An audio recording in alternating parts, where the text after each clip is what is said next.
ભાજપ સાંસદ મનસુખ વસાવાએ વન વિભાગ અને પોલીસ અધિકારીઓ પર ગંભીર આરોપ લગાવ્યા છે। ભરૂચના સાંસદ મનસુખ વસાવા સાગબારા તાલુકાના નાલખોપી ગામ પહોંચ્યા।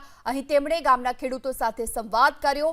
ઉમરપાડા તાલુકાની રેન્જમાં 25 વર્ષથી આદિવાસીઓ જંગલની જમીન ખેડે છે, પરંતુ વન વિભાગના અધિકારીઓ આ ગરીબ આદિવાસીઓને પરેશાન કરે છે। ખોટા બહાના બતાવી તેમને ખેડાણવાળી જમીનમાં પ્રવેશ નથી અપાતો અને એટલું જ નહીં, સુરતની જિલ્લા પોલીસ પણ આદિવાસીઓને ધમકી આપતા હોવાનો આરોપ મનસુખ વસાવાએ લગાવ્યો।